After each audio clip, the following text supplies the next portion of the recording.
Accounting journals वो accounting books हैं जो कि ट्रांजैक्शंस को रिकॉर्ड करती हैं, सेपरेट ट्रांजैक्शंस को रिकॉर्ड करती हैं। हम उनको अकाउंटिंग बुक्स या फिर अकाउंटिंग जर्नल्स बोलते हैं।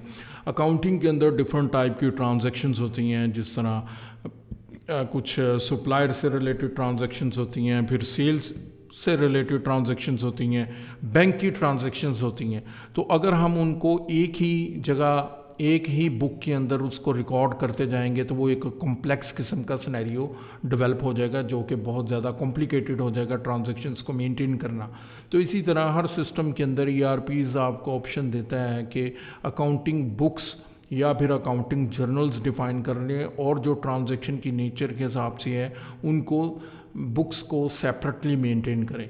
एक तो उनकी सेग्रीगेशन डिफरेंट हो जाती है, फिर दूसरी चीज़ आ जाती है कि हर जो अकाउंटिंग डॉक्यूमेंट है उसको एक सीक्वेंस जनरेट होता है, तो सीक्वेंस नंबर जो हैं वो उस हिसाब से डिफरेंट हो जाएंगे हर अकाउंटिंग बुक्स के।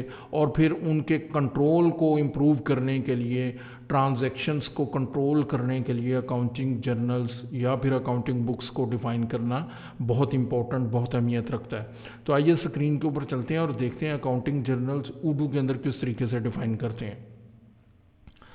तो मैं ये स्क्रीन के ऊपर आ चुका हूँ। यहाँ पर हम अकाउंटिंग के अंदर जाएंगे। अकाउंटिंग के अंदर जाने के बाद यहाँ पर मैं कॉन्फ़िगरेशंस के अंदर ये जर्नल्स पर आ चुका हूँ। यहाँ पर हम जर्नल्स में जाते हैं तो ये जो डेमो डेटाबेस है मेरे पास, इसमें ऑलरेडी काफ़ी कुछ यहाँ पर जर्नल्स ऑलरेडी डिफाइन है। यहाँ पर हम देखें कि customer invoices, vendor bill, miscellaneous operations हैं, exchange difference, cash basis taxes, bank and cash. तो मैं कस्टमर इनवाइसेस को ओपन करता हूँ तो यहाँ पर मेरे पास जर्नल नेम है, ये यहाँ पर मैं मेंशन करूँगा कि जर्नल नेम क्या होगा। उसके बाद जर्नल की टाइप, ये बहुत इंपॉर्टेंट है ट्रांजैक्शंस को, जिस तरह मैंने बताया कि कंट्रोल करने के लिए अगर इनकरेक्ट टाइप डिफाइन है तो फिर ट्रांजैक्शंस करते हुए बहुत ज़्यादा चैलेंजेस का, प्रॉब्लम्स का सामना करना पड़ेगा। तो कस्टमर इनवाइसेस है तो डेफिनेटली ये जो टाइप है इसकी सेल टाइप होगी, कंपनी स्पेसिफिक होगा, यहाँ पर कंपनी भी डिफाइन कर दी है। अच्छा, या फिर डिफ़ॉल्ट इनकम अकाउंट होगा, यहाँ पर हमने डिफ़ॉल्ट इनकम अकाउंट, ये कुछ इसकी हर जर्नल की जो सेटिंग्स हैं वो ये जर्नल की टाइप के हिसाब से डिफरेंट सेटिंग्स होंगी। तो यहाँ पर डिफ़ॉल्ट इनकम अकाउंट जो है वो प्रोडक्ट सेल है।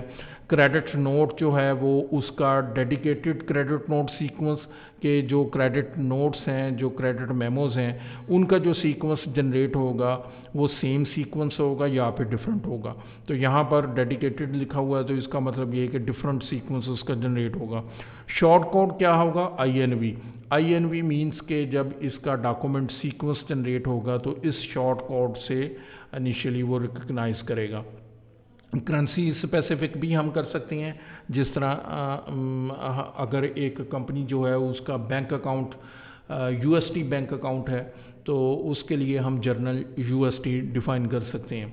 एडवांस सेटिंग्स के अंदर चले जाएंगे तो यहाँ पर कंट्रोल्स हैं, अलाउड अकाउंट्स। इस जर्नल के अंदर कस्टमर इनवाइसेस के अंदर हम अकाउंट्स जो हैं वो अलाउड कर सकते हैं, जिस तरह यहाँ पर मैं सिर्फ इनकम या फिर सेल से रिलेटेड अकाउंट जो है, प्रोडक्ट सेल, ये हम डिफाइन कर देते हैं। और रिसीवेबल का अकाउंट भी आ जाएगा, अकाउंट रिसीवेबल, फिर टैक्स पेड और टैक्स रिसीवेबल का अकाउंट, ये हम यहाँ पर टैक्स रिसीवेबल, ये सिर्फ इस ट्रांजैक्शंस के जो कस्टमर इनवाइसेस ट्रांजैक्शन है उनमें सिर्फ ये 4 GL जो हैं वो अलाउड होंगे, बाकी कोई और GL अकाउंट जो है वो इसके अंदर अलाउड नहीं होंगे। कम्युनिकेशन टाइप जो है बेस्ड ऑन इनवाइस होगी, बेस्ड ऑन कस्टमर होगी, ओपन होगी। ये जब हम इनवाइसेस देखेंगे उसके अंदर देख सकते हैं कि ये क्या है। कम्युनिकेशन स्टैंडर्ड उर्दू का हम लेंगे, ये बाय डिफ़ॉल्ट ही हम रखेंगे। शेड्यूल एक्टिविटीज़, ये भी हम आगे चलकर एडवांस इसकी देखेंगे, हम इसकी एक्टिविटीज़ कुछ शेड्यूल ऑटोमेट कर सकते हैं। जब हम एक्टिविटीज़ को देखेंगे तब हम इसको डिटेल के साथ डिस्कस करेंगे। ईमेल एलियंस है, क्रिएट इनवाइसेस अपॉन ईमेल्स। तो यहाँ पर ये मैं customer invoices at the rate sign, और ये जो यूआरएल हमारी आ रही है ये हमारी यूआरएल है, चूँकि ये तो अभी टेस्टिंग डेटाबेस है। अगर प्रॉपर हमारे पास यहाँ पर यूआरएल होगी तो यहाँ पर यूआरएल मेंशन होगी, for example abc.com customer dash invoices at the rate of abc.com proper email address. तो ईमेल एड्रेस जो होगा उस ईमेल एड्रेस के ऊपर जब भी कोई ईमेल रिसीव होगी तो उससे कस्टमर इनवाइस जो है वो उडू ऑटोमेटिकली आपके लिए जनरेट कर देगा।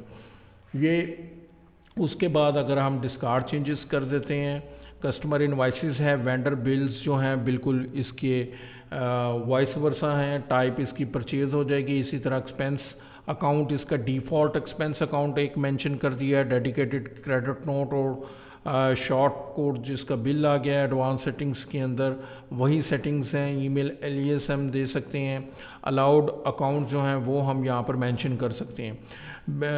मिसलिनियस टाइप के जो जर्नल है वो हम अपनी जर्नल एंट्रीज परफॉर्म करने के लिए ओपन करेंगे। इसके अंदर जर्नल एंट्रीज के अंदर डिफ़ॉल्ट अकाउंट अगर मेंशन करना चाह रहे हैं तो मेंशन कर देंगे, यहाँ पर नेसेसरी नहीं है क्योंकि जर्नल एंट्री के अंदर डेबिट और क्रेडिट दोनों ट्रांजैक्शंस जो हैं वो जो यूज़र है उसने परफॉर्म करनी होती हैं, जबकि कस्टमर इनवाइसेस और जो वेंडर बिल्स हैं वो आगे की वीडियोस के अंदर हम डिटेल के साथ देखेंगे। वो परचेज ऑर्डर्स और सेल ऑर्डर से जब ड्राइव होती हैं तो समटाइम्स अगर प्रॉपरली अकाउंट डिफाइन नहीं है तो डिफ़ॉल्ट अकाउंट अगर मेंशन होगा तो यूज़र के जो एरर्स हैं वो कम हो जाएंगे।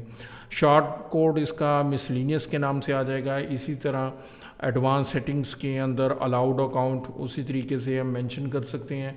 फिर एक्सचेंज डिफरेंस के अंदर ये भी जीएल अकाउंट है, ये एक सेपरेट एक्सचेंज रेट डिफरेंस को मेंटेन करने के लिए जितनी भी ट्रांजैक्शंस हैं जो एक्सचेंज गेन और लॉसेस आ रहा है तो कंपनी ये चाह रही है कि वो सेपरेटली जितनी भी ट्रांजैक्शंस हैं वो मेंटेन हो, तो इसके लिए सेपरेट जीएल अकाउंट ओपन कर दिया। अदरवाइज़ जितनी भी अदर जीएल एंट्रीज होंगी उन्हीं के अंदर ही ये भी ग्रुप हो रहा होगा।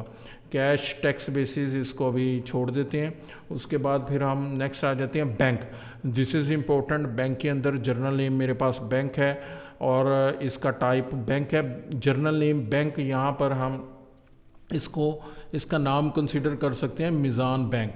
ठीक है, ये मिज़ान बैंक हमारे पास बैंक अकाउंट आ गया है। उसके बाद यहाँ पर बैंक अकाउंट हमने उसका डिफ़ॉल्ट जो मेन बैंक अकाउंट है वो यहाँ पर मेंशन करेंगे, उसका बैंक अकाउंट कौन सा है।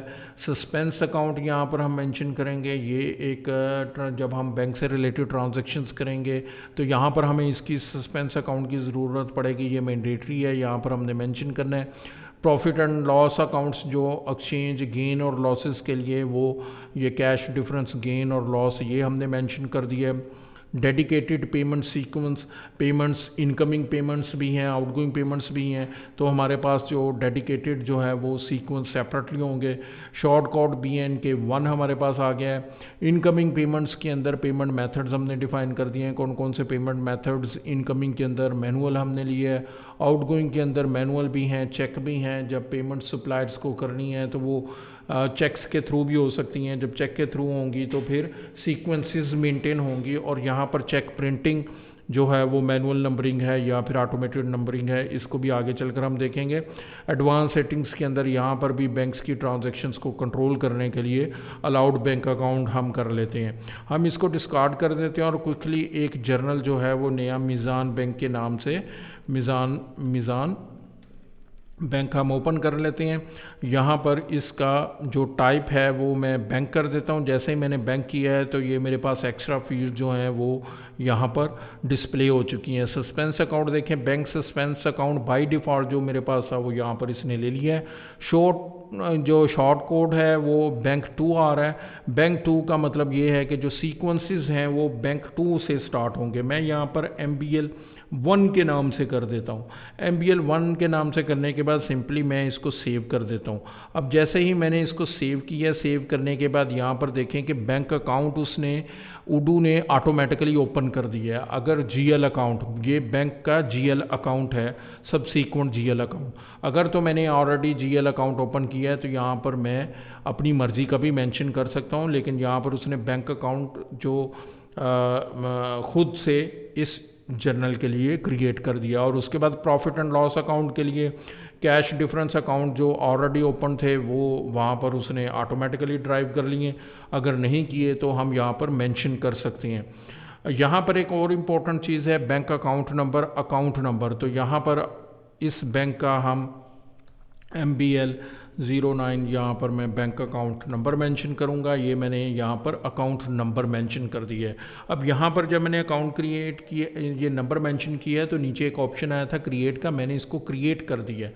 क्रिएट करने के बाद यहाँ पर मेरे पास एरो आ रहा है, हम इस अकाउंट नंबर के अगेंस्ट इसकी बाकी डिटेल भी मेंशन करते हैं, क्योंकि यहाँ पर मैंने अकाउंट नंबर तो दे दिया है लेकिन बैंक की डिटेल मेंशन नहीं की। अकाउंट होल्डर का नेम और अकाउंट होल्डर यहाँ पर कंपनी है, ये जो डिफरेंट कंपनीज हमने ओपन की, ये यहाँ पर अकाउंट होल्डर, ये मास्टर डाटा, अगर कंपनी का नाम यहाँ पर आएगा वो यहाँ पर आएगा। समटाइम्स अकाउंट होल्डर का कंपनी के नेम पर होता है, लेकिन अकाउंट होल्डर नेम डिफरेंट अगर है तो यहाँ पर हम डिफरेंट होल्डर नेम डिफाइन कर सकते हैं। अब बैंक जो है, ये बैंक यहाँ पर डिफाइन करेंगे। अब ये बैंक जो है ये ब्रांच स्पेसिफिक है, हर ब्रांच जो है वो सेपरेट बैंक होगा। ये नहीं कि मिज़ान बैंक हमने ओपन कर दिया हम उसी को यूज़ करेंगे, ऐसा नहीं है। हमें हर बार मिज़ान बैंक जो भी ब्रांच है वो डिफरेंटली ओपन करनी पड़ेगी। यहाँ पर मैं क्रिएट बैंक के ऊपर क्लिक करता हूँ और उसके बाद ये एरो इंटरनल लिंक ओपन करता हूँ। तो यहाँ पर देखें, क्योंकि बैंक आइडेंटिफायर कोड जो है वो हर ब्रांच का डिफरेंट होता है, तो यहाँ पर जो MBLBIC यहाँ पर मैंने बैंक आइडेंटिफायर कोड और यहाँ पर एड्रेस भी आ रहा है, तो हर ब्रांच का एड्रेस जो है वो डिफरेंट होगा। हम इसको डिटेल के साथ बैंकिंग सेक्शन के अंदर भी डिस्कस करेंगे। तो अभी क्विकली मैंने इसको डिफाइन कर दिया। वापस चलते हैं मिज़ान बैंक का ये GL account, outgoing payment manual है या फिर चेक है एडवांस सेटिंग्स के अंदर। तो ये हमने एक नया जो GL अकाउंट है, जो अकाउंटिंग जर्नल है वो डिफाइन कर लिया है।